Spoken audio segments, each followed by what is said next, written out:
I'm in Lahore. No, I'm in Lahore in Pakistan.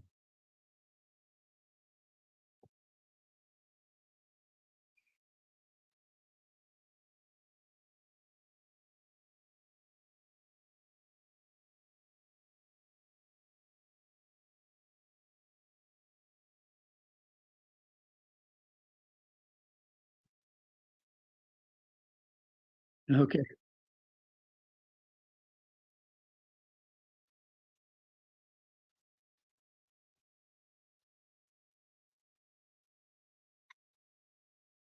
Yes.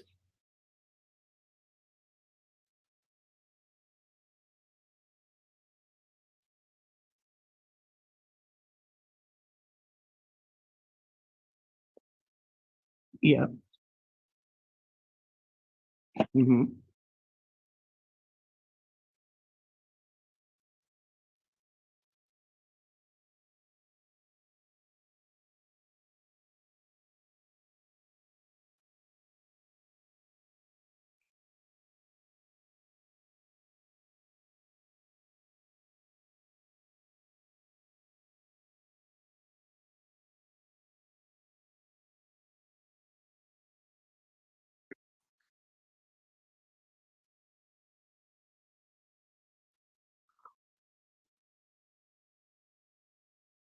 Hmm.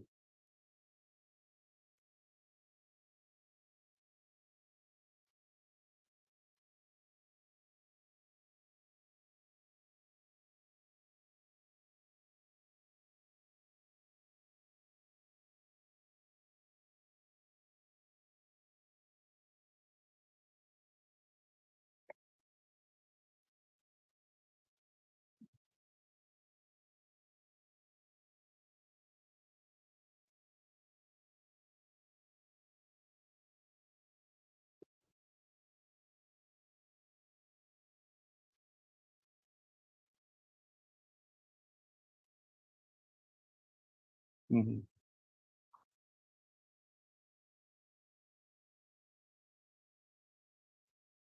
Hmm.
Right.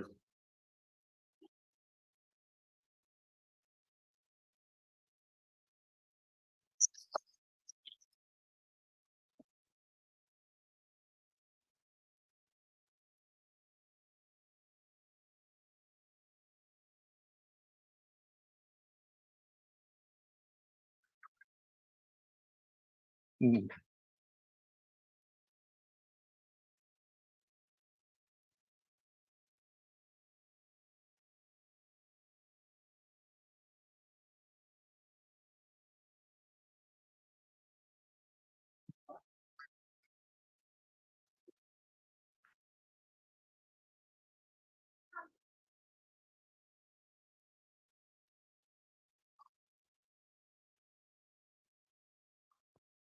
Okay.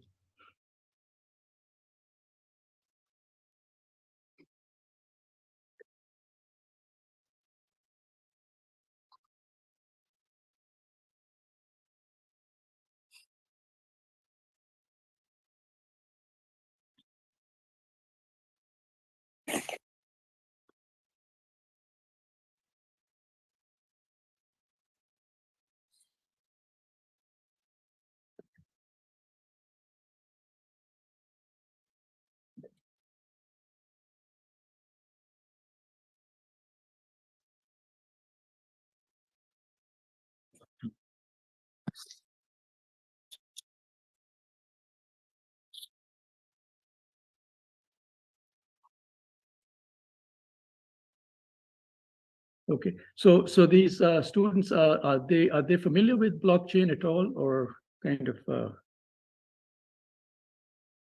okay.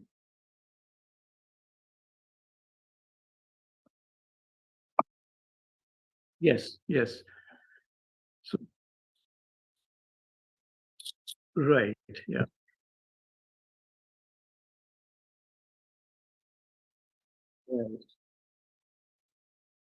Yes, yes.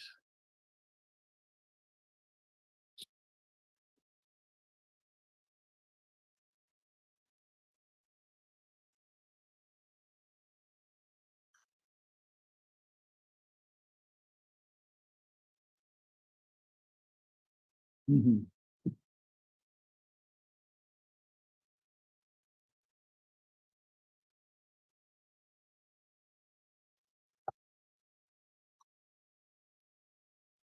mhm.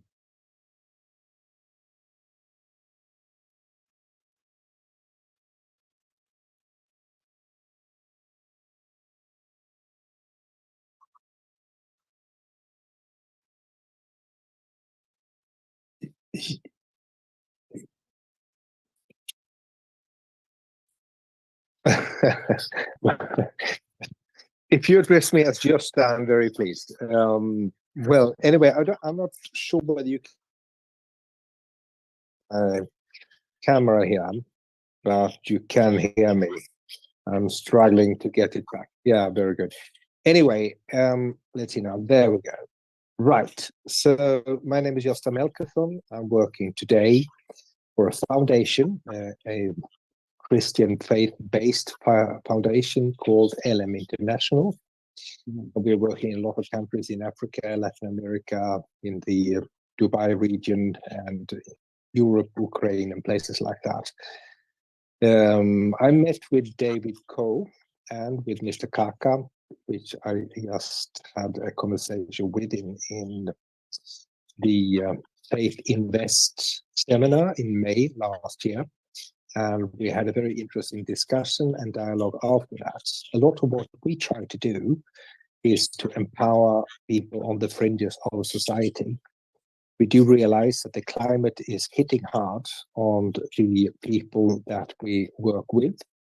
We're working very much with communities. We're working very much with livelihoods, with climate, with education, training, entrepreneurship, things that has to be driven by the people around the world together with us and together with strong partners, but based with the people and based with the communities. And that is where this student-led organization is key to make this succeed. We can be partners, we can be team members, we can give advice. We're also doing a lot of things that includes the blockchain technology. I'm not as skilled technological as David is. I do have a degree once upon a time, some 100 years ago, from a technical university, but I'm a sort of a mix with economist and business development, and with all these things that has to do with the new technology.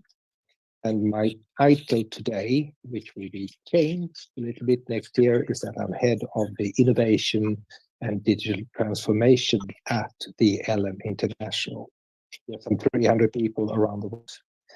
Most of our focus is on the African continent. We also, as I said, work in Latin America and in the Arab countries as well in Europe. So I'm super interested to see what we can do here. And since we do a lot of work with communities, and that we have communities where everybody has to trust each other, and everybody has to contribute, and everybody has to be certain that the contribution goes in the right direction, to the right focus, and being used by the right people, and not sort of dribbling away left and right, which unfortunately so very often happens with aid organizations' money.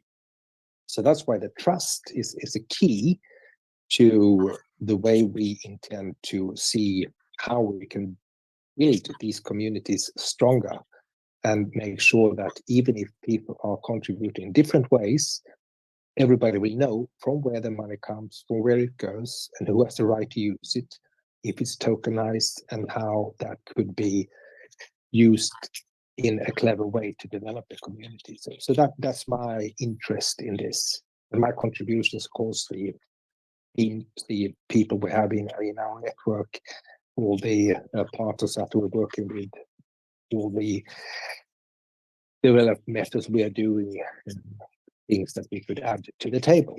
That is a little bit about me. And before that, I was working for the Swedish Business Promotion Agency as a business developer. And before that, I was some 25 years in a real world called the business community, where I was working in various positions in international companies. So there we are. I don't know if Richard is in this meeting, Richard Busolato. He is a colleague of David's, and I happened to be at his wedding some 30 years ago when we worked in Brussels. So the circle is sort of coming together. Just an anecdote. So thank you. And thank you for letting me be in this meeting.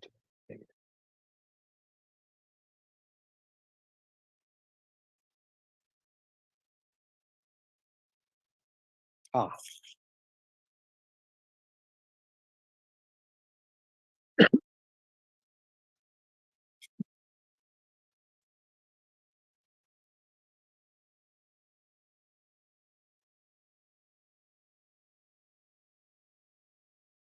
Hmm.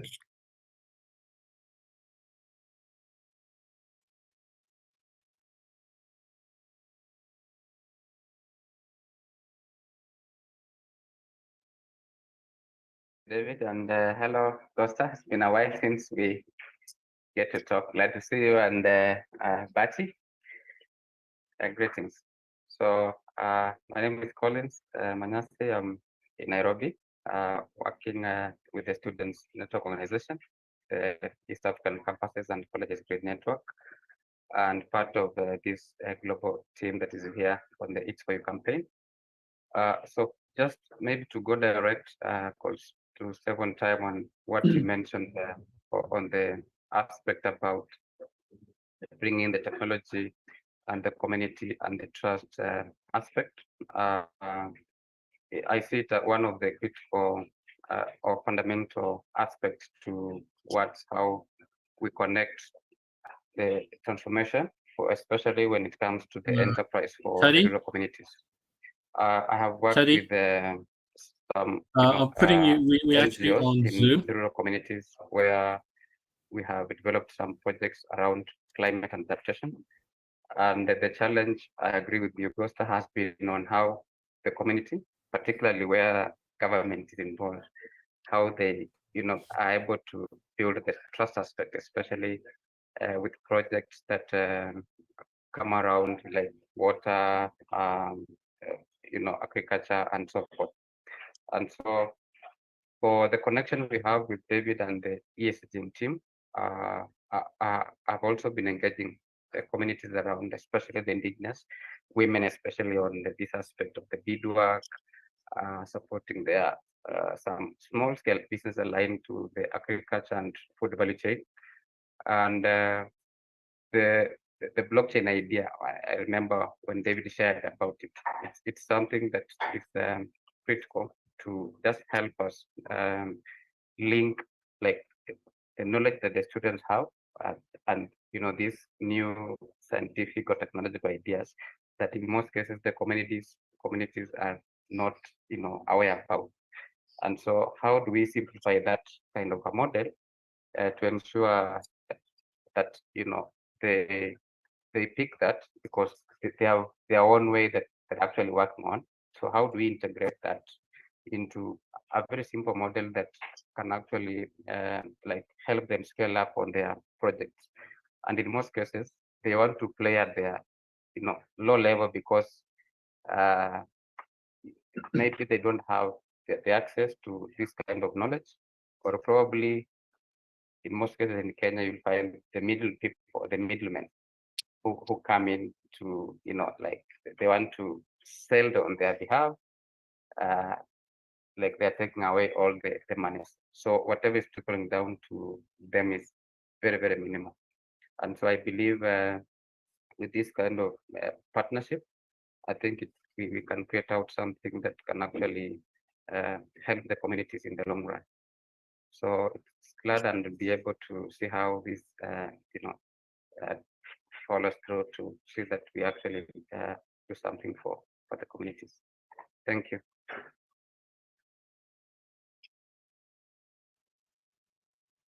Okay, over to you, David.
Yeah, so thank you so much, David, for this opportunity.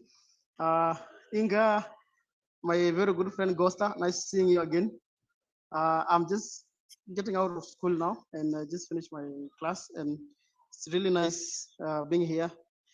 And coming from East Africa Campuses and Colleges Green Network, I want to be glad to say that what we do is that we basically turn climate action into livelihoods through a couple of avenues and through a couple of ways and other things that we do together. And what we do is that basically we are, we are a dynamic initiative which is dedicated basically to engaging young scholars in discussions and initiatives and actions aimed at accelerating this transition away from fossil fuels in towards a more sustainable, greener future for our region. So through our activities and more of the important thing that we engage in, we have got extensive dialogue in terms of our program. And what we do is one of the things that we are doing to help the young people thrive climate crisis is basically by using their skills and their talent that they have to ensure that they are able to mitigate and create a livelihood through what they do. So um, we've been really been engaged in a couple of both local and high level events because we still believe that having the young people at the center of climate crisis is really a big, a very big step ahead, because we know that they are really the solutions that we all look for in this. Others here in Kenya, we call them the Gen Z. I don't know that is the same way where you fly from, but what I know is basically we have to have like the young people engaged to this dialogue conversation, and more importantly for this year, with a couple of events that are just ended. We have the African Climate Summit that was just concluded on around 6th of September this year. We have been engaged heavily on climate justice matters, both creating advocacy and also, running a couple of startups. We have got insiders. We have people who basically are championing to do away, for example, with plastic toothbrush, and they are coming with bamboo toothbrush as a way of, as an alternative way of creating livelihood. So, economic model on this is basically, championing to do with plastics, which are actually, linked to petroleum, because we all know that plastic materials are all from petroleum product. So as one of the ways for us to like, come with a strategy, we find a mechanism in economics model that says, how do we create money out of what we do? And how, again, can we champion and create advocacy for the things that are actually creating, to make our planet a better place to be. So it's just one among the many other things that we do. And for the campaign, It's For You, we've really been engaged into it since the beginning of around August, since we had the launch of USSGN. We had David in Kenya coming all the way to like the launch. And we are really been at the center of this initiatives that we are pushing onto. And I'm really happy to like having a dialogue, extensive. This conversation have gone across borders, not just East Africa, which is our area of jurisdiction. It has gone across, African parts. We are in Gambia, we are in South Africa, we are in Malawi as well. And what we are doing is we are really sensitizing our young people to tell them like it's a high time for them to know where the truth lies and where the lie lies and what is needed to be. So we've taken a lot of time to talk to so many young people who are the center of climate crisis, like the floods, drought, particularly like we have lots of stories. If you look at our website, for example, it can able to show you all this data of like our talks in different places. So we're established in 7 countries in East Africa, and that is where we operate for now. That is our area of jurisdiction, and I'm really happy to see what best way we can able to create the synergy and partnership. The first time that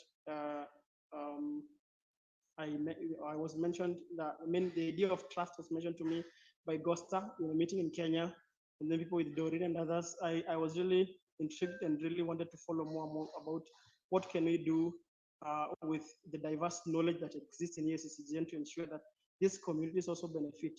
For instance, if you look at, like recently in Kenya, we were expecting El Nino, which is actually, if you look at your headlines in the news, you'll be able to see that there are so many people who have been affected by the floods. And ESCGN has been at the center of this to ensure that at least if you cannot be able to provide financial, monetary support, we can basically give them the knowledge, which is the basic thing that is needed. So we've really tried a lot and trying to like sensitize communities on the importance of like taking the safety precaution first as an individual to ensure that they can be able to thrive this. So going forward, we are now participating on the football tournament as a way of creating awareness based on the 12 days of corporate trading in year, and It's For You.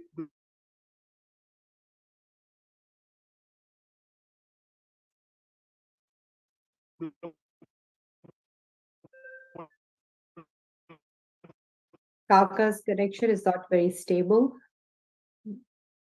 Yeah. And what we're doing. Yeah, sorry, there's a call that was coming. I'm sorry for that. So I would love to like outline what we are doing specifically on the football tournament. So what we are doing on the football tournament is that we have really seen that we want to like find how we can be able to thrive in terms of how can we create our own sustainable economy within us. And one of the ways we bring this as a way of supporting for the It's For You global campaign is that we have created an economy model within us that says we have got teams that are coming to register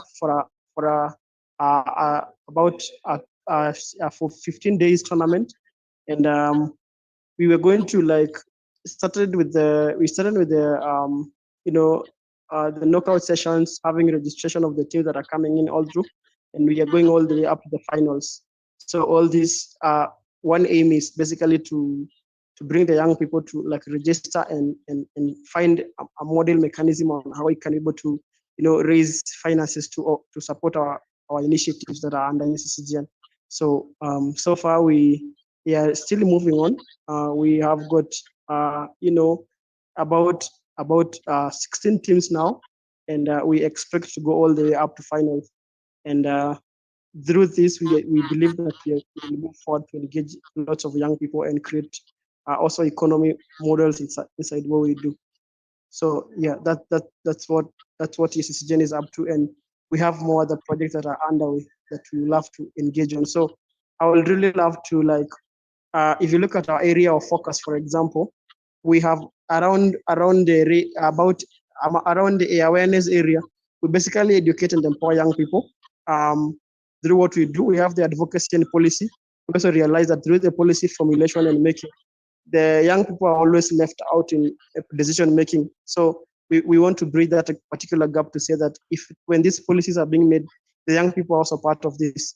And then we also have the initiative that I mentioned about the sustainable initiative, that we have projects that basically promote what we do in terms of the sustainable practices to make sure that we create that resilience that we face on. And then we now have the other wing talks about the youth empowerment, which basically provide platforms and resources, training opportunities. And this is also where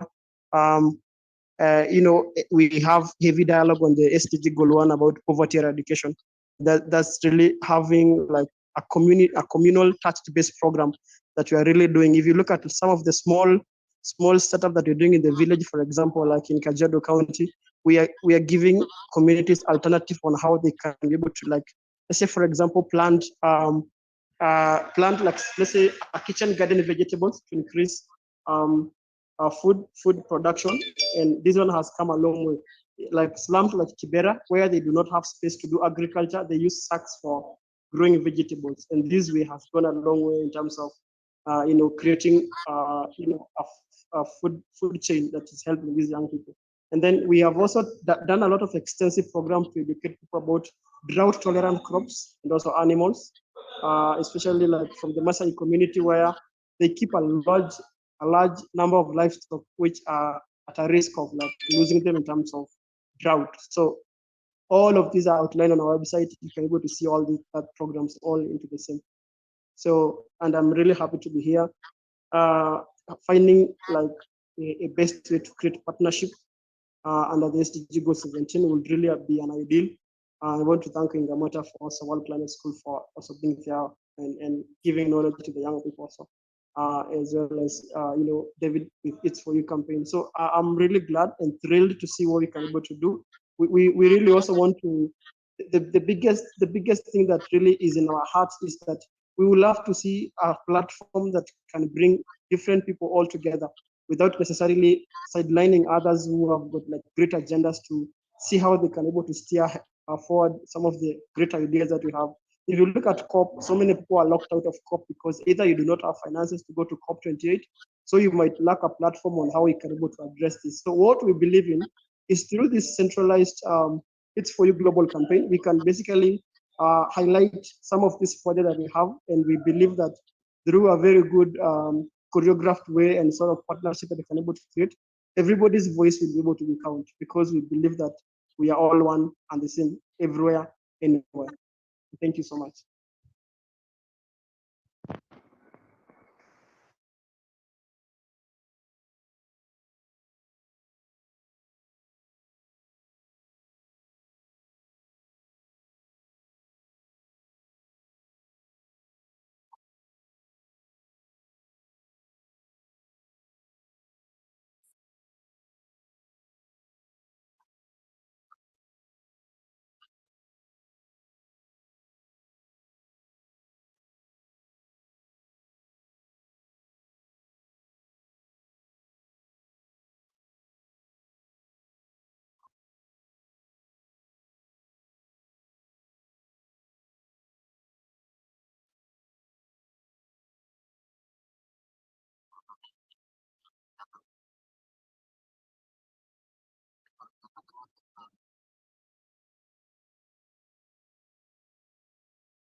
Yes, thanks, David. Sure. First of all, I got involved in this technology after the 2008 financial crisis. That's what got me interested into sort of a decentralized, no middleman type of economy, because the problems that I saw, or rather that I focused on at that time, were mostly about centralized institutions trying to control and trying to manage all the affairs, banking, distribution, everything. And then came along this wonderful gift that I call for humanity. I think it was about time that the internet started to mature, and also finally lived up to the promise originally that it came out. But in a different form, it was usurped again by centralized authorities. And then we saw blockchain emerge with this Bitcoin as the first application on it. Many people didn't realize, and they started to confuse Bitcoin and blockchain as the same thing, but it wasn't. Blockchain actually is a gift for trust and truth. That's the bottom strength of blockchain. And it establishes trust by having a decentralized consensus that no one can control. The algorithms and computer code actually establishes that. So there's no human involved who can maneuver trust and control. And the other thing it promised, obviously, a lot of things. One was to allow for frictionless transactions without a middleman. And that was a very powerful, attractive feature of blockchain that gave rise to all these other business models that I got interested in trying to use to solve in terms of trying to get the middleman out and get the actual impact of whatever somebody was trying to do right to the source, from the destination to the source, or source to the destination. And of course, there's a lot of other stuff that goes with blockchain that evolved. When I realized that the strength of it, it got me into thinking that really all the problems that we have in humanity, in terms of our digital, in terms of our economic divide, and in terms of our lopsided distribution of wealth, that's all. It's all about money and media. So started thinking about how I can use blockchain to solve these problems. And I realized, and I'm sure others also know about it, that money solves all problems, and money can also buy media. And if you're not able to have media on your side, then that too is a problem. So really, all the world's problems are solvable if you have access to money and access to media. And the internet gives us the ability for media in terms of its decentralized reach. You see now how decentralized media, in terms of all these social media channels and other methods, are breaking the hold of these centralized media companies who work on a narrative. In blockchain, in a decentralized model, now we have, on one side, we have this cryptocurrency or blockchain or crypto tokens, which is totally decentralized, and you have a decentralized media.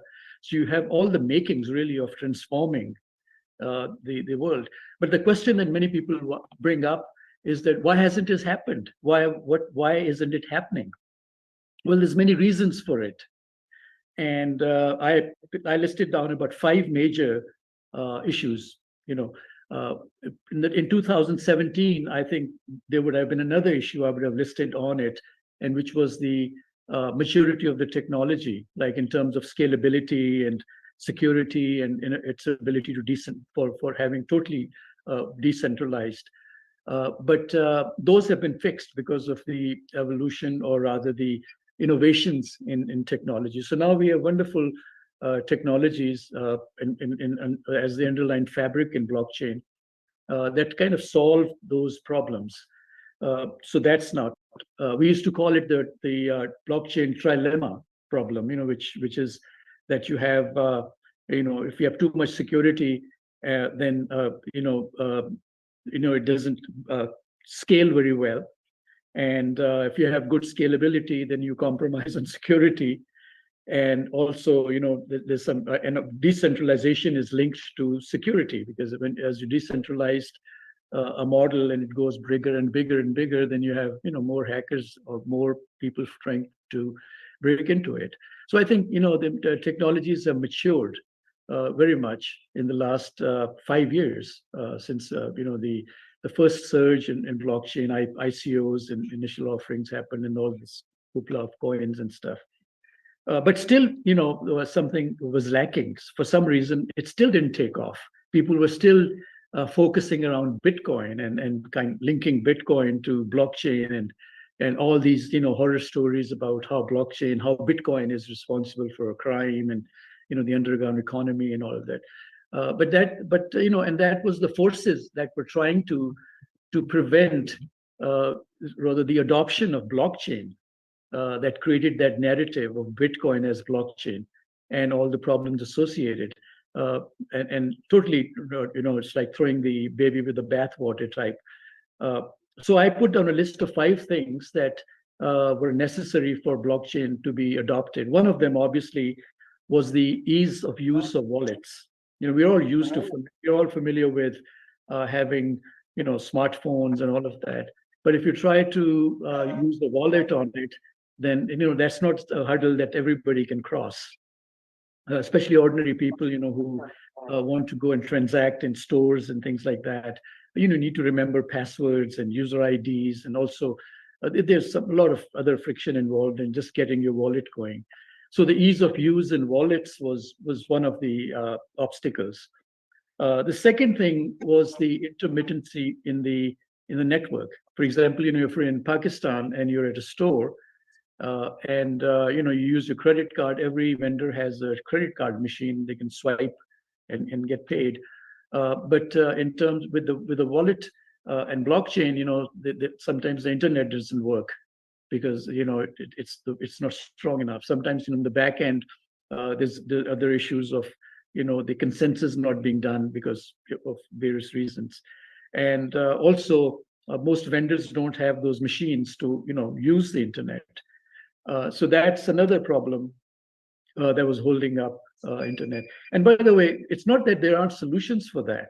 It's that the incumbent players in it deliberately create obstacles to make sure, although the credit card and a transaction and an internet transaction and a blockchain transaction can be conducted very easily, there are now wallets that you can just point at and they will deduct it, the amounts and so forth, but those devices are not being made available.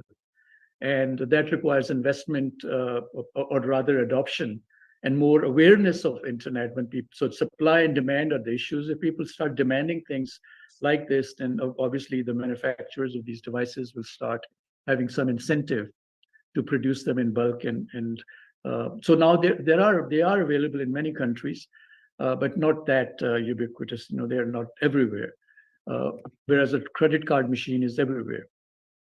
The third problem that I picked up on that I wanted to sort of find out solutions for, and also talk to people about, and unfortunately there is work being done, which is the cash in and cash out problem, I call it. Like if you have a currency, like let's say you have Cardano or you have Bitcoin or whatever, and you wanted to convert it, cash, have dollars for it or your local currency. That mechanism is not there because most teller machines are focused strictly on one currency. And again, that's too has to do with the incumbent finance infrastructure that's competing kind of with blockchain currencies, blockchain models. So we have this battle of decentralized finance versus centralized finance going on. And I believe that's a matter of time that decentralization is going to dominate, but it will take time. The newer generation, for example, is much more tuned into it, and they are familiar with using wallets and stuff. Or at the same time, the wallet manufacturers and even like blockchain companies, they're trying to make transactions easier for people, so that that particular obstacle is removed. So that was the fourth one, which is to make cash in and cash out easy. And by the way, the reason I'm pointing these out are to really answer a question, because whenever I make presentations or do lectures on this thing, the first thing is, if that's great, how come everybody isn't using it? So that's why I like to start with the fact that why. So we've got these forces that don't want adoption deliberately, and these are your financial institutions and your large companies, because they have a lot to lose, frankly. They're the middleman in all the finance, and they decide who will get a loan and who won't get a loan, and they have charged these hefty fees.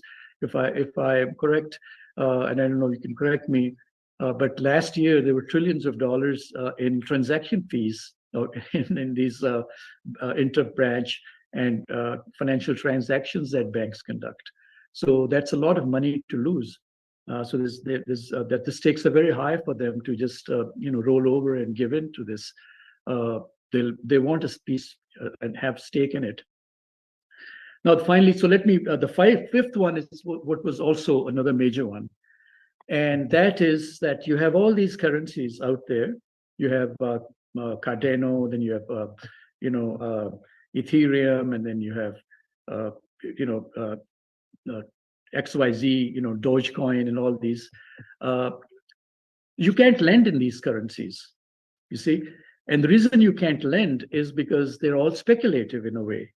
There's no really business model behind. Like, it's not a corporation that they have to show earnings, and you can predict that they're going to have earnings next quarter, and there's some quarterly reports, and then you can see the stock price go up, and you can peg, and you can hedge, and all these things.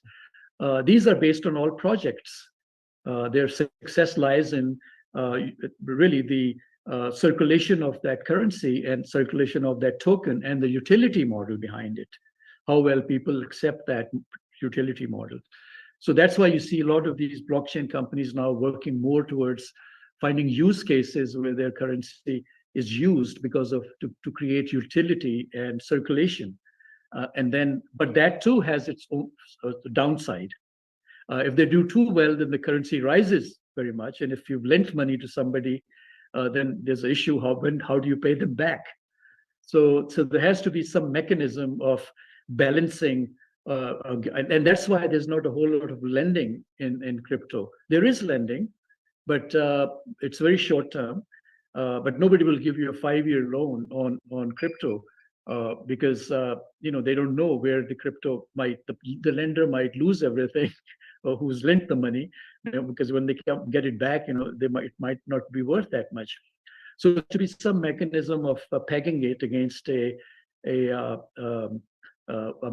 system where they're guaranteed that type of, and that could be a pool of currencies that it's pegged in, proof of cryptos.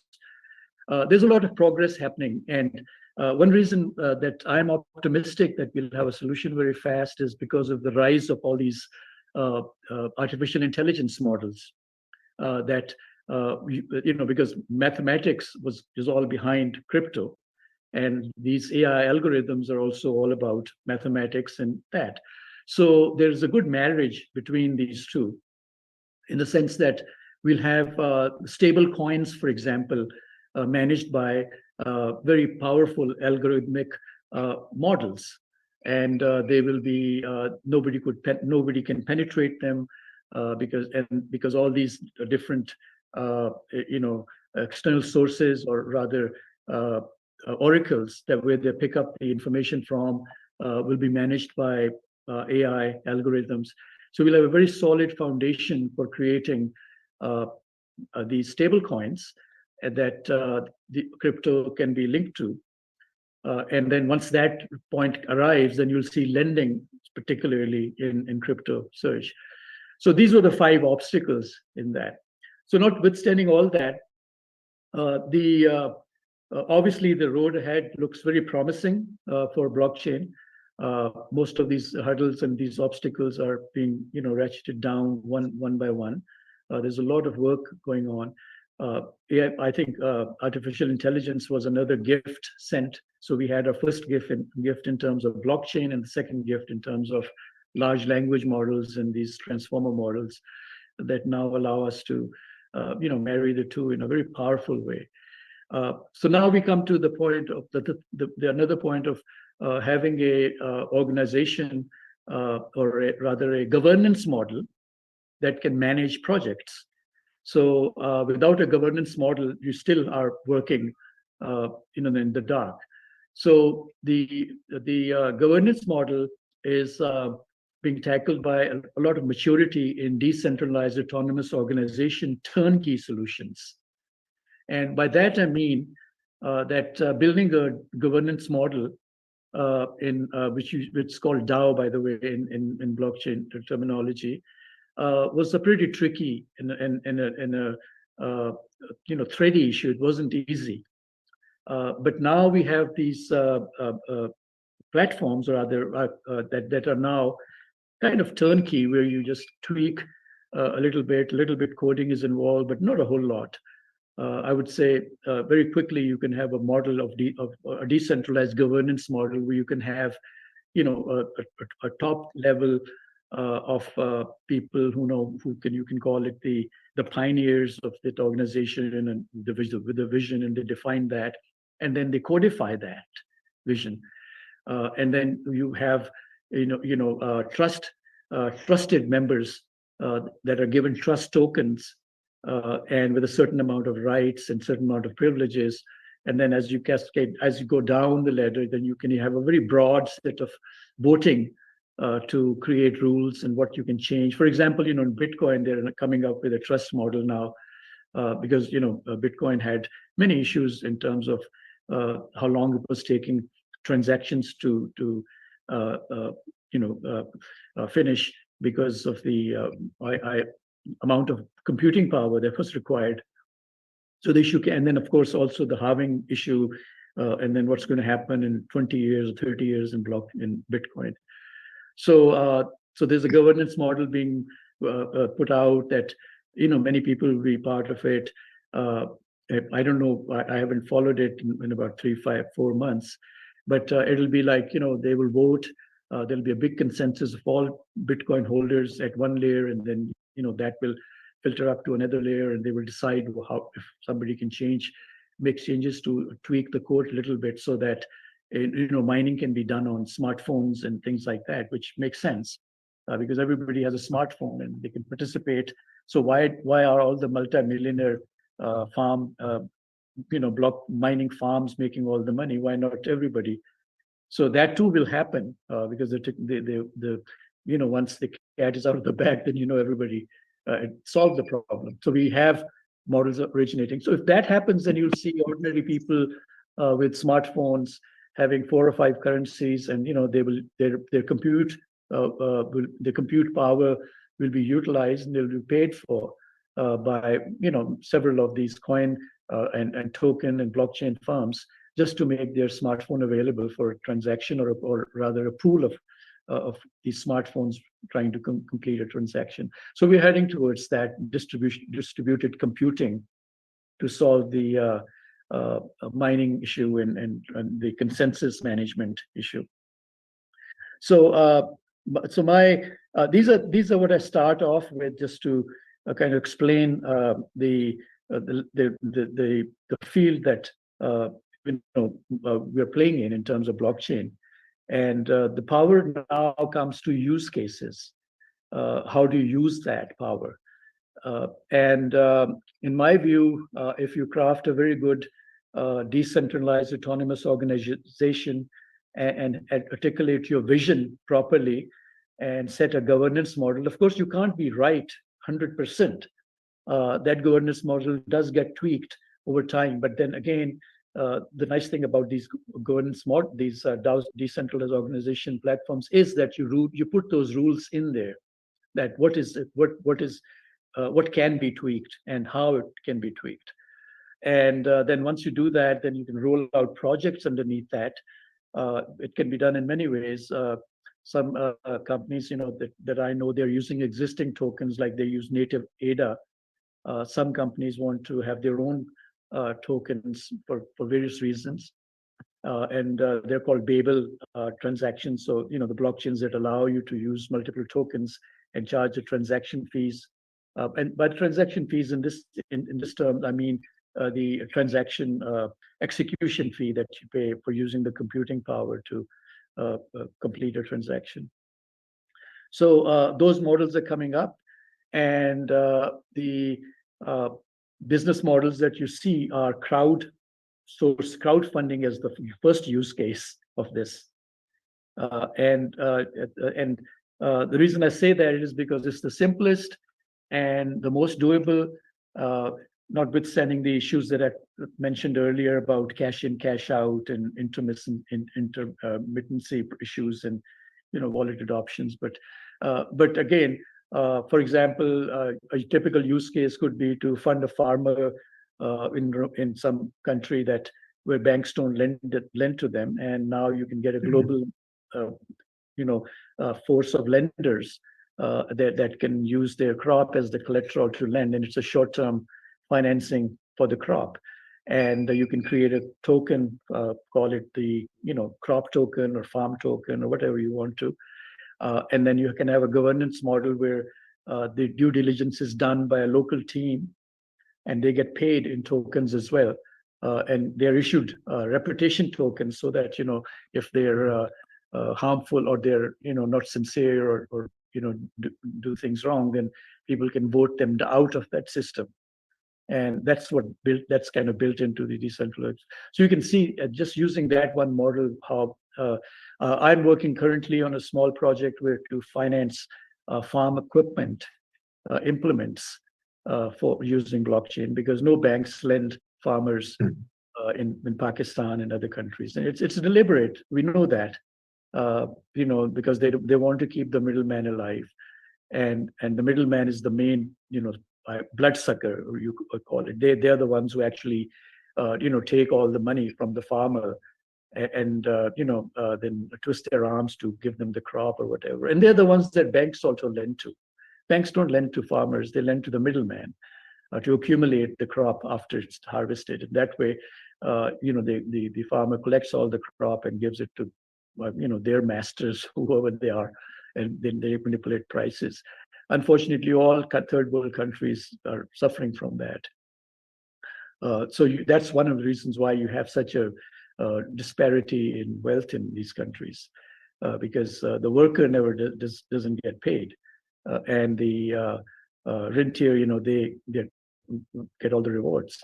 So we need to figure out a way to get the worker paid, and give them the right implements and the right capital, so that they can actually have a worthwhile future for themselves and their children.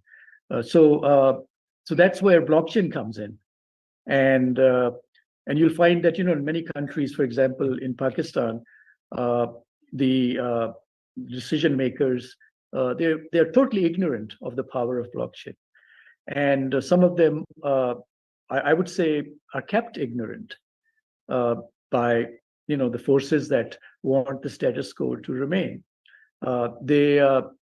So if you come up with a concept of blockchain, immediately it'll be a red flag, and they'll say, oh, no, this is a criminal activity.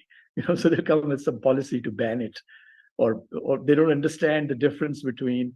I mean, for example, Cardano and these coins are not a threat to any specific currency. They just enable, in the end, they get converted to that currency anyway. But these are problems that happen in the. But you can overcome them creatively by creating business models that de-link the currency from the token. So the token, technically, even in blockchain terminology, is not really a currency. It's a utility. It's like a voucher, So the projects, and sometimes in one or two projects, I've actually used the term as a voucher rather than a currency or token. It's just like you get vouchers to go and to the theater. and you pay for them in advance, and then you use the voucher, or you can trade the voucher, you can sell it, or you can go up and down. So those are things that that currently are being sort of utilized to break that ice in the thinking of people of sort of berating the digital currencies, and obviously when you use the word currency, immediately people start thinking about rupee, dollar, whatever it is. But technically, they're all currencies and tokens. Even Bitcoin can be considered like a non-currency token. And then the thing that I also talk about is the emergence of central bank currencies that will emerge very, very soon. And if you've been reading about, the CBDC in the US, all these discussions happening in Britain, all of that. So the administrations or the governments, they are worried, obviously, and nobody really. We know, I since I'm in it quite deeply in the sense of technology and understanding of. I know that these are not a threat, or in any way the CBDCs can exist with them. But the problems that I have with CBDCs is that they are government controlled. They can never be a substitute to blockchain, and the reason is that digitally they can link to many things like your spending habits and all of, because it's a digital thing. So all it requires is in the back end some tweaking as to giving an ID to every unique Bitcoin that's created, or any unique currency. It's just a string of digits. That's what a digital currency is. It's not a physical thing. But if you add just one little digit to that, then you can track it. It's just like trailing it all the way from the source to right down to the counter, and what was purchased with it. And then you can, so then you are entering into a different realm of control that people are worried about. So and the reason I bring that up is that there are many countries, I fear, who are not familiar with CBDCs, and they will fall for that. They will fall for this particular method, and you can see how this can be used once eliminate all the paper currency and everything shifts to some of these countries, third world countries in digital. They can then it's just like blocking your credit card and you're out of business, because that's all you had. So in this case also you can see the misuse by authorities of CBDC. So that's one reason why I'm very positive that the blockchain and all these tokens and coins have a great future, because the overwhelming force of public and people, they are not going to fall for that other. And it's important that everybody's educated on the potential hazards and not accept CBDCs as the status quo. Yes, they have a role. It will be substitute of a dollar. It will prevent the government from printing paper indiscriminately, because now you have a method of auditing how much digital currency was floated, because you can't just create digital currency out of thin air unless you do some computer transactions. Whereas in a printing press, you couldn't do it. You could just pick up the phone and say, I need $1 billion to start a war in North Africa or wherever, and you immediately had that money. It's totally unaccountable for. And it's just, unfortunately, that's the way the fractional reserve system works. And then it winds up back into the economy through all these corrupt people, who have to who take. I can see other people laughing, but I say it as it is, and money winds up back into the bankers, and it's a fractional reserve, and that money then the banks use to lend 100 times more, because now they have a $10 million deposit, so they can lend $100 million on it. That's how the current economic system works, and that's one reason that why you don't see crypto as being a very the government are very fond of crypto. So that's a bigger game, and we don't want to get into that. We just want to use currently the infrastructure of blockchain and the wonderful technologies, and Cardano is just one of them. There's others. There's Near protocol, and there's beautiful protocols that are out there that make this thing. There's decentralized storage going on now. There was decentralized lending. And now we have decentralized storage, and then we'll have, a decentralized other forms of models. There's one for decentralized exchanges, like if you want to transact, just like now you have to go on to a centralized exchange to trade in these crypto, but there's now decentralized models coming out where there is no exchange really.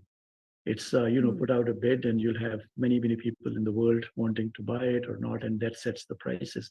And then if you have a mechanism of a stable coin to back it up, then you can convert your coins into that. So these models are maturing, and I see 2024, because 2023, by the way, was the year when AI took the crown.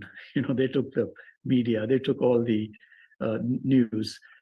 And AI has done its part. It's proven its mettle, as you can say. Now it's emergence of these models into with blockchain. And by the way, coming back to the concept of these communities, this decentralized autonomous organizations, another very powerful technology that has emerged. It actually was out before, but now it's getting notice. Is the metaverse.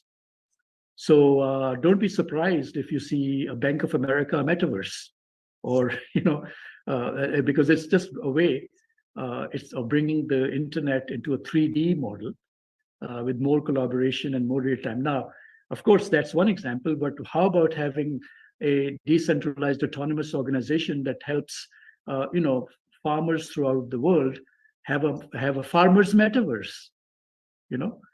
Same concept, except now you've actually broken out and made everything very visual, where they can actually display their product, they can show their crops, whatever. And you have all these devices now in the market, these Internet of Things, real-time sensors that can actually show the collateral to the viewers in real time. So if you lend money to, let's say, a farmer in Pakistan, now I'm using that example because I'm here.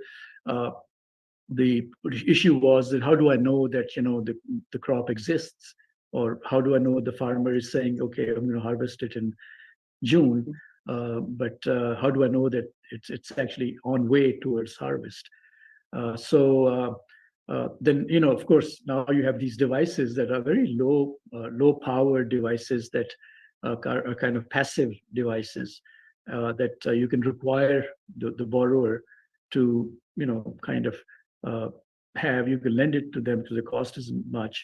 And then, you can have them report their collateral in real time once a week or whatever, to give confidence. That brings me to one other issue that comes up, and that is insurance on blockchain, insurance models for lending farmers. And that was raised on how can you insure. Let's say if you're somebody is a farmer and they want $10,000, and $10,000, by the way, in the U.S. in Pakistan is a lot. And no bank will lend it. For the rich, it's nothing. It's like maybe 2 trips to Dubai or something like that. But to a farmer, this is a break or make thing. And if they get $10,000, then they can double or triple it in very quickly. But how do you ensure that what if they lose it? So there's these models coming out, which are also AI driven, algorithmic, which actually balance the portfolio for the lender. And that too is through working out a mix of models. And insurance companies are worried about it too, because they'll be out of business. So I can see blockchain now coming out with very impressive models for insuring stuff, and that will create another opportunity, wave of opportunity for lending. So my advice to young people who listen to my lectures and stuff is that to study up on the use cases and to study up on the potential of these decentralized organizations and start thinking about this in terms of sort of a metaverse for a project. A metaverse is a very people get intimidated by it. They think what is it? But really it's nothing but a virtual environment that you build with all these beautiful technologies that are real out here, where you can bring all the stakeholders and all the players and all the actors in one place. And just like we're having this conversation, which is, right now in 2D and on a 2D internet, you could have in 3 years from now, you'd be having this in a metaverse type form. But it'll be much more interactive, and it'll be much more, especially in a business use case, you can see the potential of this with virtual stores. I can imagine a farmer, if it can be very easy for them to create a virtual store for their products. And then, they can actually talk about it. They can trade their goods or with others and stuff. So that's the future. That it's being held back by forces. From a technology standpoint, it's there. From a technology standpoint, I can sort of certify, because I've worked in it enough to tell you that it's actually there. The question now is to move forward to the awareness part, where people start utilizing it. And the good thing is that prices of hardware are coming down. Very soon we'll have internet available everywhere, especially if Starlink and some of these these low Earth orbiting networks are successful. And I'm pretty sure that we'll have a race in it. There's Facebook having their own network, Google has their own network, Amazon's coming up with their own, and you have Chinese networks, and then you have networks from Tesla, the Starlink, and so there's all kinds of networks that'll be out there in the future. But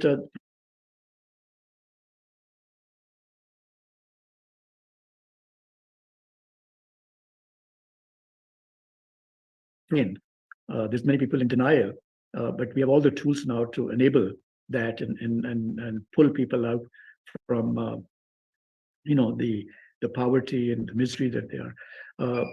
Also, to add something to that, we are entering in with this. You might have heard about how AI is going to create problems with jobs everywhere. It's AI. There's a big talk in the U.S. This is the biggest talk.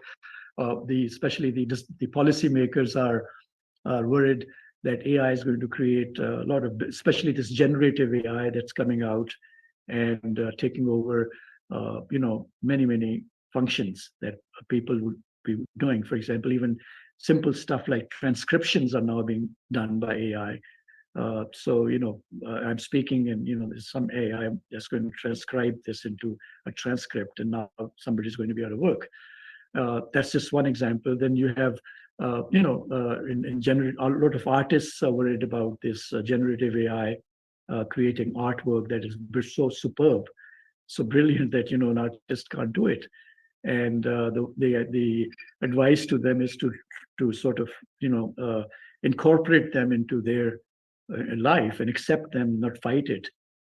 Because they're creative, and if they can utilize this technology.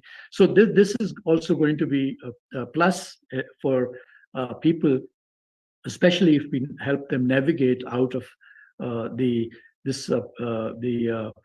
trap of having these powerful people controlling AI and trying to manipulate it to their use, and let the AI be more decentralized, and so that everybody can benefit from it. So you can see how this will spread out, and the method of payment for these services is all going to be through blockchain. So because you have somebody doing work in let's say a lawyer working on a case and they need assistance, so somebody who's brilliant can get on a large language model and not necessarily know all the law, but help them prepare the case, and they'll get paid in crypto. Obviously, because they won't wait for a wire transfer to come and take 7 days. And it's in the mail and it's on the way, and the address was whatever. So these things will happen. So you have this AI, wonderful, powerful technology now assisting blockchain. And its use in especially crowdfunding. It's unbelievable benefits that you can get in crowdfunding by making sure the governance is proper and all the reporting is proper, and the misuse is out. So all the fears are eliminated, because if AI is monitoring them, all these things, then you almost can have an auditor, a live auditor in your firm, in your decentralized organization that's doing the persistent audit and making sure that everybody's held accountable and all the promises that AI and blockchain bring. So thank yeah, you go so much. I think you've explained quite well. I'm already into it now. I'm exploring it. You've been kind enough to guide me. Inger has a question, and I'm sure Timothy and Collins and the rest also have a question. Inger is a very dear colleague. She's also running the campaign. It's for you from Oslo. Yes, Inger. Yes. Yes. Thank you so much to both Costa and you, of course. It's a lot, and do we really want to enter in all this space, or is it inevitable, to meet in a metaverse and to do the pretend we can even touch each other with Google's on, or I don't know what. I'm coming from the fashion business and industry, so I've been working with Sadaf on the digital Silk Road initiatives, and the Silk Road has its legacy as a trading route. Yes. And you trade ideas, you trade the spices, you silk and cows. I don't know what you trade, and music. It was the cultural. Before the COVID, we went into the rabbit hole, diving into the partnership with Sadaf and the team in Pakistan. Mm-hmm. And it's more like 300 hours every Friday together with Sadaf on the digital Silk Road initiatives and fashion and goods, etc. But I'm also, so I'm going from fast fashion to fast learning on the founder of the World Climate School. So we have been organizing the idea about how can a DAO or decentralized organization work for a school that is interested in project-based learning. So it's like an entrepreneuric place to learn about action you can take. So you learn through project-based learning in the community, especially for youngsters that is in a community. So my question is, and I also like to share a video. I was doing an edited video that can bring us back into the COP mood, and I'm doing it for Kaka and Collins. But first of all, I'd like to have how complicated is it to kind of engage in a DAO, and how complicated is it to start using this tech, as you're mentioning, for us, as a decentralized team. Right. Well, there's several approaches to that people take. Obviously, because it's technology, so you need to put a team together that kind of can create the vision, and with the help of somebody, so that and create a roadmap. Because the first thing you have to do is to define your potential use cases in that whichever committee you form, whichever group you form, jot down your potential use cases in the future. And then with that, you kind of, because, there's so many choices out there now in blockchain that choosing the right blockchain, it's a once, it's not like you change of clothes or anything. This is once you decide on a technology, then you're pretty much stuck to it. and that stickiness is not, it's perpetual, because now you have hundreds of users out there and hundreds of people, using that. So that is the first goal, is to define your use cases, potential use cases, and then select the right technology, but select the right blockchain. And then once you do that, fortunately, there's tons of ways to develop the DAO, because as I said, there's so many companies that are willing to do that, help you with that, and without costing a lot of money. Especially, if you go to a mature organization, then they have a team that will help you do that. You don't need an IT department or anything, because it's all on blockchain, it's all distributed. But you do need your governance and see what it is because once it's launched, and the source code can't be changed either. So there's nothing to steal. It's not like somebody can hack into the computer. But the process of developing the right model is slightly the same as if you were developing a software. You have to define the rules, define all these things. And it starts with a team that you have that works with some professionals who will help you navigate through that. And then there's complete testing mechanisms in blockchain. So once you develop a DAO, then you put it on the road test before you launch it. And there's, because you have to look at the encryption that's used, you have to look at all the potential ways that people can infiltrate it.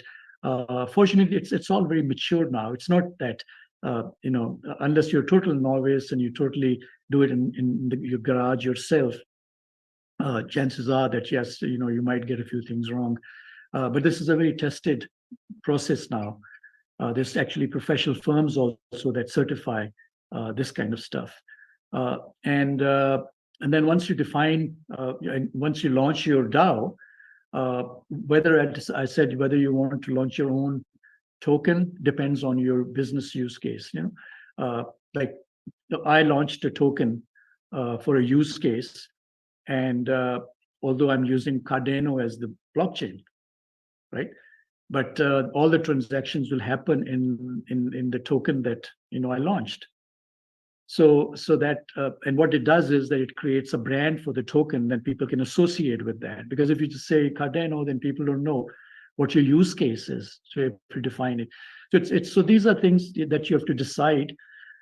There's a complete exercise. The exercise for the DAO is not very complicated. That's just setting the rules. Like let's say you want to be in the education business and you want to start schools in many countries, and you want to have some metrics of measuring how well the schools are doing, and how well the funds are being utilized, and if you get new funds in, a way of distributing who needs it, who doesn't. So those are basic stuff. That's not very complicated. Where it does get complicated is when you get down to things like creating a lending mechanism to help farmers, or help bricklayers, or help whatever. Then you get into something which is called token economics. That means that you have to decide whether you want the token that you generate to be something that increases in value or not, right? Or it stays stable at the same point and it's just a method of transactions. That's it, right? And so those are things that you have to. Now, when people start thinking about those things, then obviously it's very attractive to want more value for your token so that more people want it. And when that happens, then you have to get into the mechanism of distribution of the token, the supply and demand. You might have heard the concept of burning, in blockchain, where such and such company burnt 1 million tokens. So those are all built into the mechanism in order to make sure the price frame remains. If somebody's bought those tokens, you don't want them to lose value. So those are mechanisms built in to make sure the value remains the same. Do you have a lot of token yourself, and do you earn a lot of money on all this tech? It's like, do you invest in tokens, and are you into trading in this? Yeah. So that's a separate thing. Your token can be traded if you want to. There's many use cases where obviously if you want the token to go up in value, you would want to have it. I mean, in a case where you have organic growth in a company, and you want to distribute the rewards of that to the initial token holders through that organic growth, no matter how the funds come in, they could be coming in donations, or it could be coming in tuition, or whatever, however.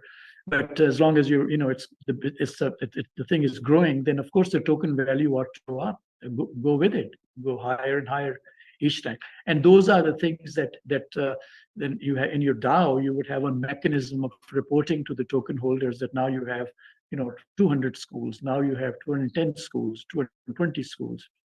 And the cost of administrating these things through the DAO is where you really make the highest benefits, because you literally have an automatic auditor constantly reporting with no misuse of funds and stuff. So, and if you want that token to be traded, then you just list it in an exchange or on a decentralized model, and then it can go up in value also.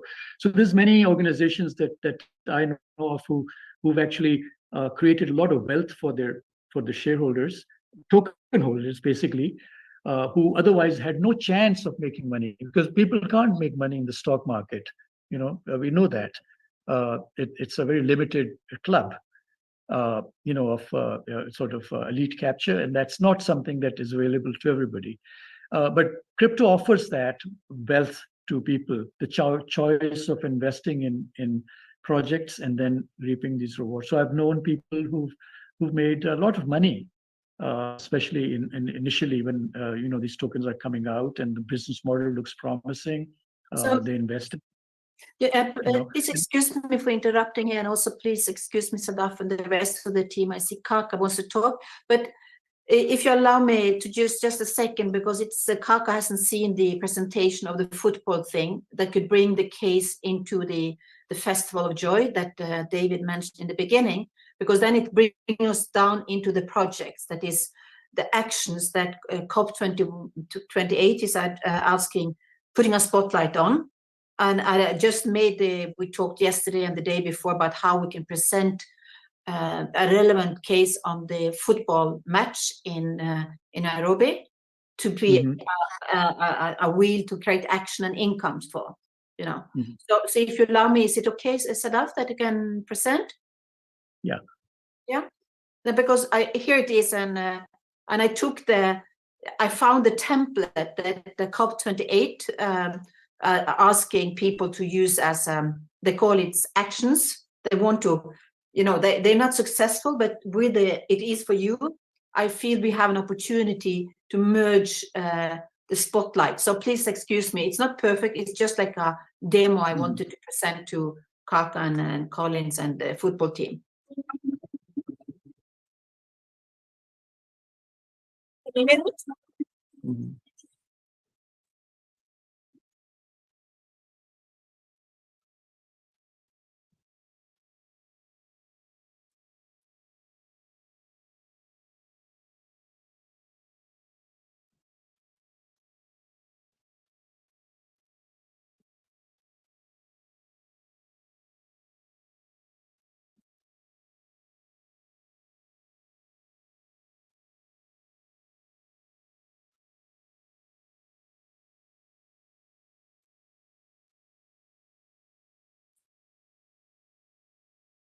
This is the music stop, but this is the template from Dubai, and I merged it into their projects template of this. It's for you. So this is the thing that I've done. The actionism. They invented a word. So this is project and actions in structures, and it's like we have a possibility to through the films and editing that we've done. Already, we're spotlighting projects and actions that can be something that is a user pilot testing, as you said, something. But there's over to Kaka. Maybe this is the football introduction. Over to you, Kaka. So thank you. I hope you can hear me. Can you hear me? Yeah. Yeah. So I have a question to Bati, who is just took time to introduce about blockchain. One is that I have really loved the idea by which the farmers can basically use to like showcase their products. Let's say, for example, the corporate societies, like the way they work, you can take a loan, maybe, for example, and maybe you can be able to track that money in their life, and maybe basically for people who want to trust. Let's say an organization want to lend you money, for example, just like want to support all your programs, and they want to know that the money is really going to work in that particular area. How efficient is this, and how can it be available like from country to country? And then number two is, I know that we live in the century where technology is at par, and I have done a bit of trusting law, whereby I have done with the whole aspect of holding property on behalf of someone else. That is basically trust. It is in jurisdiction. I think some of the articles and international public law also, they all exist, especially on, let's say, for example, the way I know you all know, like, from the aspect of, like, let's say, writing a title. I mean, I'm writing a will all the way, like, is an apportionment of an executor, all that. So the thing I'm asking is, we have developed countries and we have like developing countries in that sense. Is this efficient from to everyone, like even the farmers, like in their very local setup from different parts, and also how is this competent enough away from? I've also heard you talk about AI. We, like, for example, there's also a lot of question around like GTP, for example, generating a lot of content, a lot of writing and everything else in terms of finance, while artificial intelligence. So is it like a, um, a conceptual, like how different from separated from what like the artificial intelligence is providing, or is it merged to bring the best outcome of what blockchain is all about? Can somebody paraphrase this a little clear for me? Because I didn't catch a lot of the words because of a little confusion in the audio. The question? David, can you repeat what Kaka said? Yeah. No, sort of just kind of paraphrase the question for me, which I didn't catch a lot of the stuff because of the audio wasn't very clear. I can still come back. And Kaka, you can write it down. The only part I understood. No, I can. I think there's an issue. I was using handsets, so I think that's why I couldn't hear well. So let me just repeat quickly. This to Bati. Okay, is this available to every corner of the world? Like, can it be available to a local farmer in the farthest part of Kenya, for example, in the semi-arid or arid area? That is my question number one. And then, okay, if the answer is yes, what is the form of is this a process that you put on a mobile phone? Is it a process that you put on a computer? Or how is that like? okay. Yep. So you're talking about a blockchain project, right? Right? Yes, Yeah. yes. Well, it's actually, yeah. Yeah. So it's basically implemented on global computers. You don't need to have a computer. You access it from your smartphone or anything, any computer, or anything that has like an operating, like a smartphone, Android is accessible. So you have the computer in blockchain is actually the global computer. There is no one central computer. You don't need to worry about getting a data center or a computer or anything. What you do is you develop your model, and once you launch it, basically, let's say you do it on Cardano, for example, then what you would do is you would register with Cardano, your software, and then it will be launched. And it'll go to millions of computers worldwide. And after that, it'll just be there forever. Even 100 years from now, nobody can delete it. Nobody can undo a blockchain, right? it's an immutable concept. If you made some faults in the code, let's say you made some errors, major errors, you can't shut it down. You can start a new blockchain, but you cannot shut down your existing blockchain. And the way you do that is make sure that when you're designing it, there is a mechanism where it's sort of all the coins burn out themselves or something happens, some event that can cause that, maybe some voting number of shares people have and they vote it down. The blockchain will always remain, the software will always be there. So to answer your question whether a farmer can access it, yes, it could be anywhere as long as there's some internet connection that they can turn on, and they have a wallet. And it doesn't matter which wallet they have. Like one wallet supports 500 cryptocurrencies. You just need to try out different wallets and the one that you find comfortable and easy to use, and then make sure that you follow certain rules in the sense that certain discipline of jotting down your password in a private place and things like that. Because that is technically your wallet, as if you put it in your pocket. You don't go into a restaurant and put your wallet on the table and go and eat. You protect it. So you protect your digital wallet the same way. It's like if you lose your lose your smartphone and it doesn't have a password on it, and you've written your crypto wallet's password on the backside of your laptop or your smartphone. Obviously, that's not a good practice. What a good practice is to write down your secret words or your password in a place where nobody else can reach. Like I use Urdu language, for example, to write down my password. So even if some gets it, they can't figure it out. So and sometimes there's 110 ways to safeguard you, but it's actually your wallet, your money, and people think that it's crypto, and if you just remember your password and your seed words, then somebody can even steal your smartphone. You can always get another one and download the software and restart that same wallet. So in that respect, it's very, very secure. So that's the point. The point is that a farmer somewhere, you can do a native wallet in their language. You don't need to have it in English. It's just basically nothing. It's just a digital, you just need an interface in Urdu or, some whatever language you want. And there are wallets now in those languages, because the underlying transactions are all bits, they're in different to language. And again, as I said, the adoption is the main, why haven't I thought about doing a wallet in Pakistan in Urdu?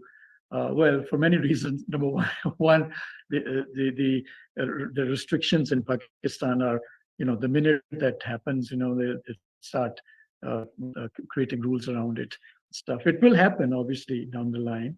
And number two, I don't have the bandwidth which requires, but you can certainly do a wallet in Urdu and have their adoption. Use cases is the bottom line. If you have a use case, it gets adopted, then you can just do all these words. But there's no geography. Let me just stop on the user case. Can beadwork for Maasai women be a user case? For? Maasai women making baskets they'd like to sell in a market. Yeah. So in that case, well, the use case in that would be crowdfunding is the main use case, I would say.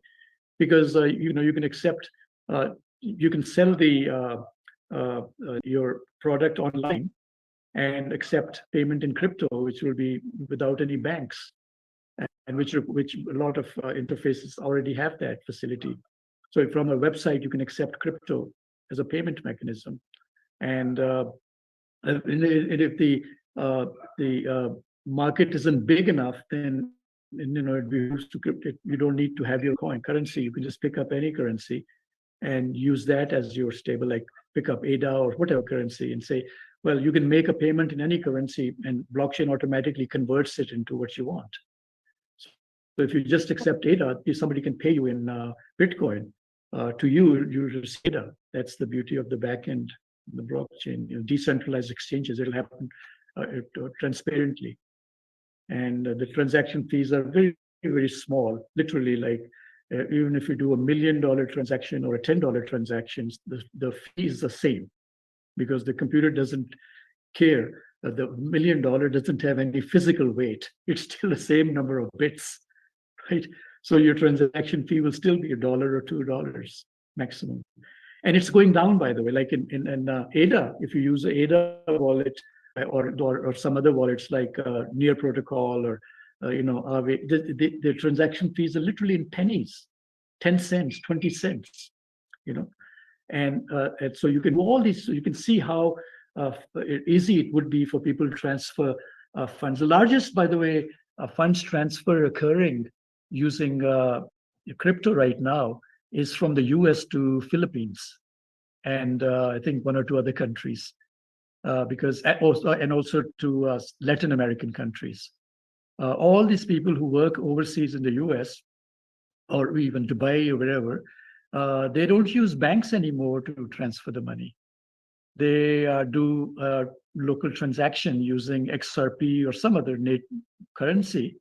And instantly, they're the people who have to receive the money get it. They don't need to wait in line outside the bank and show their passport and the fingerprint and all that garbage that these middlemen create basically to amplify the importance of their role, which is practically nothing. It's your money. You're sending it to your people. Why the hell do you need somebody else to take up a chunk of it? There's been examples where in Philippines, wire transfer of $100 used to cost $35 to do a wire transfer. So the person sends $100 and the receiver receives $65, and that's too after painstaking trips to the bank. Oh, it's arrived, it's arrived, not arrived, or it's arrived, because the banks love to play float. And if you know anything about banking, you'll know that even through 2 days of holding somebody else's money multiplied by millions is a lot of money that they make just by holding. And the excuse could be, well, it's Friday afternoon, our banks are closed, so come back Monday. But they earn interest from Friday evening till Monday morning. With these transactions that have opened up on blockchain, these countries in Philippines. Philippines and some of these other Latin American countries, they're just, their adoption rates are very, very high in blockchain because of that, and there's a tons of, and once, somebody understands the technology, especially the youngsters, they build use cases of it. So the use case for your basket, it's just let somebody do the transactions in crypto and you'll see 10 different projects emerge from it down the line, right? Adoption, really, that's the main thing. And it's like the more we educate people about its power, the more you'll see. It has to also resonate with somebody, because many people are not willing to listen. They're always against, oh, it's too good to be true, it can't be true, that type of a thing. There's another question. Sorry, Yeah. to interrupt. Yes. From me, from your stand? Yeah. Thank you. I'm being very polite here. That's not my usual habit. But I was so intrigued by this previous question, so I listened carefully. We do have a lot of products of this kind, the same kind as Kaka mentioned, and that Ingemet also took up. And we work a lot with a blockchain company called Hive Online. I mentioned that to David before. They have a lot of these things developed, and their thing is to be make the unbankable bankable, exactly along these principles. So there are a lot of good examples of that, which I would very much like to share with you. But my question is, we have a lot of, let's say, in an early stage dialogue progress of electrifying a lot of the hospitals. We work a lot with hospital care and so on in Africa. And there is a lot of these Christian organizations of various kinds, also Hindu hospitals, a lot of Indian hospitals, privately owned and so on. But we work mainly with the Christian ones today. And there we have programs where we have a lot of blended finance, where we have a lot of these things like carbon credits, we have the distributed renewable energy certificates, and so on. And we have the idea to, first of all, create a lot of work for what we call e-circuit riders that maintain these things, becoming entrepreneurs, women collectives, and so on.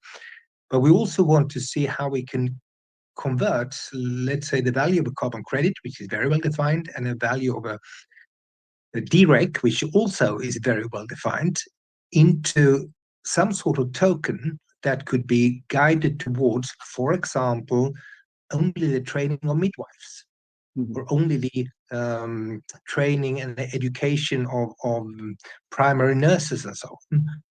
And that is the thing that I would very much like to discuss in more detail with you at some point of time, because we are all already very much thinking along those lines, and the technologies are there. We just need to make sure that we have the best minds working on it, and that when we do it right from the start, that we can scale it. And that we can scale it, and that we can sort of distribute this to other areas. Hospitals is just one field of this. We can train entrepreneurs, we can train a lot of people, but maybe we would like to dedicate the tokens to be used only by one sort of focused area, so that it cannot sort of slide away left and right. And there, blockchain is, of course, a marvelous tool in that field too, I would expect. Yes, once I understand the project a little more, certainly these are good use cases, all within the realm of and within the boundaries of blockchain, really. Yes. There's one case that I gave an example of. I'm working on something which is quite actually the design of it is already done, but it is to eliminate beggary in Pakistan. And I couldn't think of a better use case for blockchain. So there's a model because whenever you do something like this, there's always you have to incentivize people to get involved. If there's no incentive, people don't. Everybody wants to have an incentive in either some reward, emotional reward, or money reward. Money generally helps more. So basically, I can just give you like a couple of minutes on what this is, so that it'll sort of give you some food for thought. Before you do that, could I just very quickly shoot in a thing which is related to this and might be related to the beggar community too, and the people out in the field. We have experienced quite a lot of interesting development of having your legal address linked to your iPhone, especially in certain countries in Africa. And that is also a thing that might have to do with these beggar communities, and a lot of people coming in from the farmlands, trying to make a living in the favelas or the barrios or the shanty towns in the cities, having no address.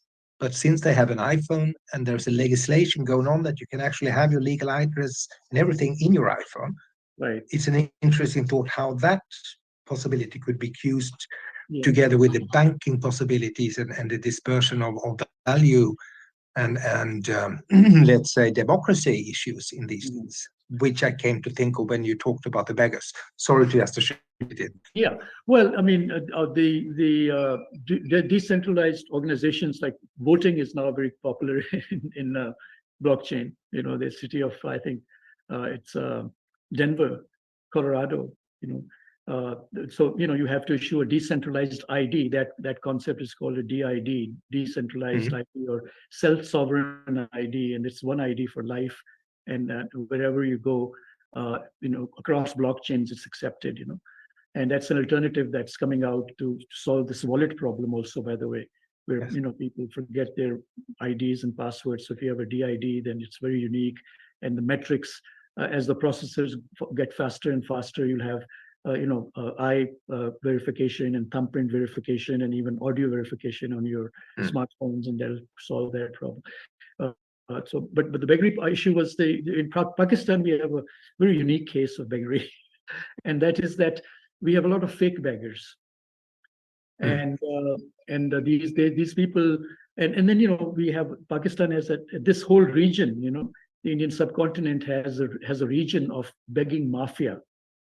And what that is that there's a group of very powerful people, and they kidnap children and they mutilate them, their arms and stuff, and make them, and then they put them out in the street for life, and they become a source of revenue for them. And their territories assigned, and within this mafia, they have these territories assigned where, their beggars will sit and no other beggar can come and sit.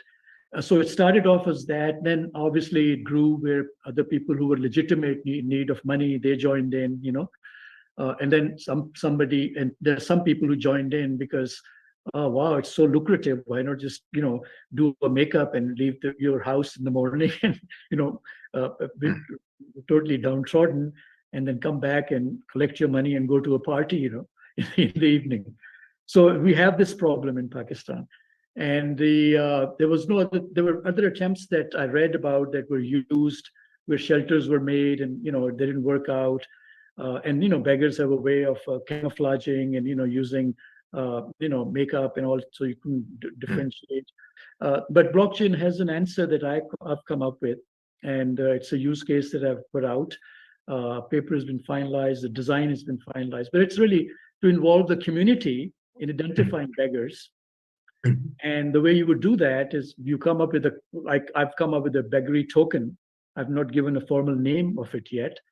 But what will happen is that when you see a beggar, you will take a photo of that beggar, and it'll upload it to, an AI model. And we figure out, okay, this person is standing in such and such, because now we have the geo coordinates and everything. So this person is, and then if that person is seen somewhere else, in another form, the AI will figure it's the same person who was standing there yesterday. And the person who uploads the photo gets a reward in form of a token. It might sound extraordinarily cynical from an organization of our type, but we do have the same phenomenon in refugee children. Yes. Who practice exactly the same systems. And it means that the skilled street children, and they are very clever, and I admire them. I admire their courage in the way they work. The people who are the smartest among the street children and the street refugees, they can collect vast amounts of money or rice or whatever it would be, being present in a multitude of places where those things are distributed from various organizations the same day. It's exactly the same thing. And that is a thing where blockchain also, the way you describe it, could be a very, very important way to distribute things to the right people when they are allowed to get it in a democratic way. So it's a beautiful scenario that you paint out there. Those things are very similar. Yeah. And then, of course, the model I've created also has a mechanism.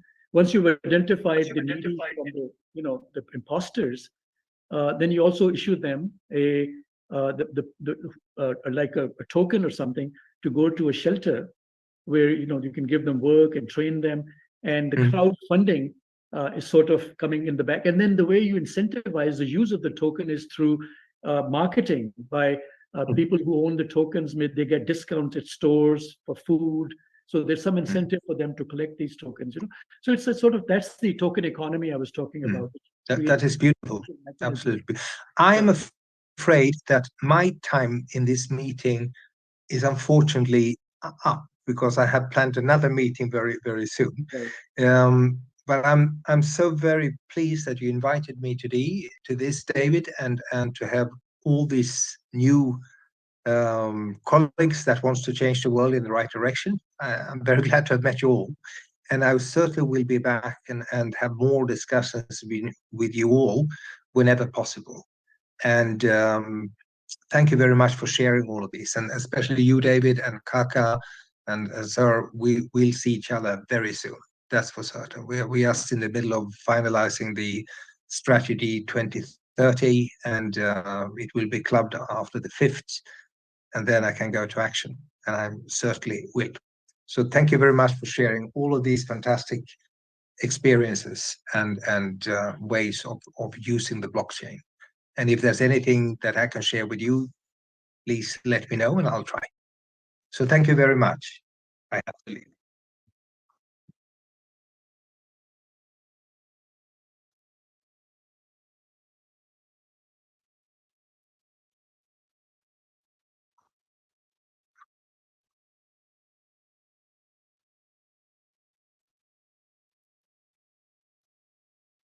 Hmm.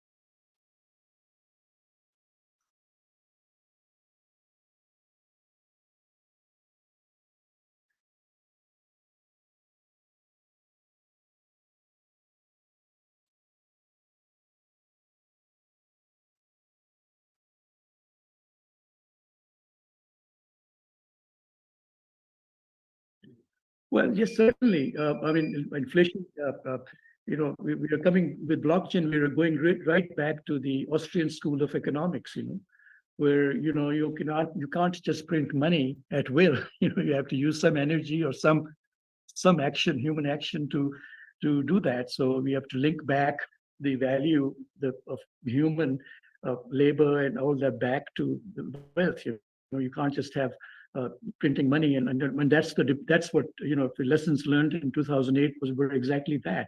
You had this money out, being printed out of thin air with derivatives and derivative after derivative, and then in the end, the house of cards just collapsed. So inflation, absolutely, it's a blockchain is one of the answers to that. And to add to that, also, I think AI is also an answer to that. AI is going to lead towards massive automation. Actually, there's two theories going on in that. There will be, in one respect, a total sort of a balancing of supply and demand. One, and number two, if there's a fear that people will lose their jobs and stuff, but on the other hand, what will happen is that many things they did before will be costing much less. For example, I was talking to somebody who used to pay enormous amounts of money to create videos for YouTube and stuff, And with AI, what has happened is that they're saving about $30,000 a year. Now, even the prices of tomatoes and bread have gone up, but their benefit is net. They're actually richer in that respect. So automation or increase in productivity is going to be massive. We are going to be dealing with an abundance rather than a scarcity, but in a of distribution. And so this whole talk about having universal, income concept is something you can, foresee in the future, because people will be out of jobs, but then those jobs won't be required. But then you would need to, and they would have obviously won't complain that they don't have money, because everything else will cost much less. Once you have the trickle down effect of in your supply chains and all of this massive automation, it's going to cut through costs and reduce prices. I think it's going to be a big. We'll see a very different world in 5 years. I mean, I'm not predicting it, but I'm just saying the trends are in the direction when I see things. When I saw this example of one person, and there's hundreds of examples like that with automation, and of course, when blockchain infuses itself. By the way, paper currency will not withstand the advances in AI. That's also a model going on because of the speed at which things will happen or are happening. So and then you will see an impact on definitely inflation to affect that. We might even witness deflation in many areas, but people won't feel that because it'll be offset by the the concept of money. If somebody's earning, let's say, 100,000 today, and they lose their job, and they just earn 15,000, but at the same time, the cost of everything else is so low that their lifestyle will still remain 100,000. That's what I foresee. And certainly the elimination of printing money, because inflation is all money, printing money. And unfortunately, the third world countries get hurt by that more because of the institutions that they are governed by, World Bank, IMF and FATF, and their interests are not really for the people, in my experience. Their interests are more in managing or controlling the resources. So in order to control resources, they trample people, and that's the problem that hopefully blockchain can help down the line with removing, when you remove the ability for when you actually give the ability for countries to produce native income through their work, and not be misused. There's a concept that that is floating, which is actually very mature, and that is to value the country's currency based on their resources. And blockchain and these stable coins, for example, for nations might be one answer to that. And they'll be algorithmic in the sense that we know all the protection of certain resources in that country for the last 40 years, and large language models know it so well because they've scrounged the internet and all the research and all of that, and they'll be able to pinpoint. This year they had less production of wheat and less production of rice, hence the currency could go down by 5% or whatever, things like that. But that's you can see that trend in the future, definitely. Yeah. Yes. Yeah, no problem. Yeah.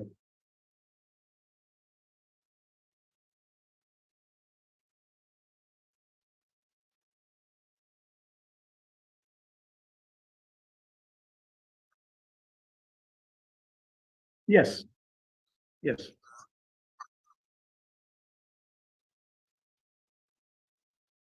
Yes.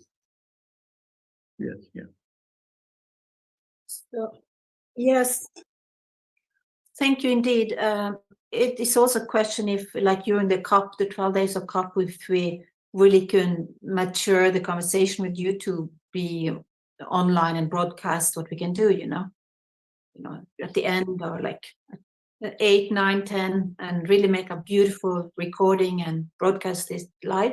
Maybe Sadaf can follow up, and I don't know.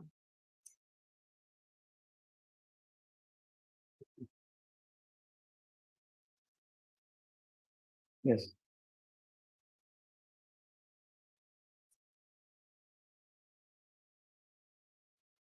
Just to say thank you so much. I've learned so much because when you hear blockchain, you think it's something up the sky, far away. But you have brought it so well that it's something achievable, and we look forward to bringing this to an actionable plan now. Thank you. Yes. Thank you. Okay. Thank you. Thank you, Sadaf, David, all of us. And Thaddeus, I'm not sure about Thaddeus, but I think it's your team. Right. Thank you all, and we'll continue the discussion. Thank you so much, Mr. Raya Azim Bhatti, for taking out the time. And I think taking forward the discussion, the African network that Collins and Kaka, and they're linked to more than 35 universities. Maybe, Mr. Raya, if you're interested, we can start some training sessions on blockchain and AI. Yes. If I mean to lead after the COP28, we'll be free after the 12th December. So if you're interested, we can continue our discussions for the African region. Thank you.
Okay, thank you.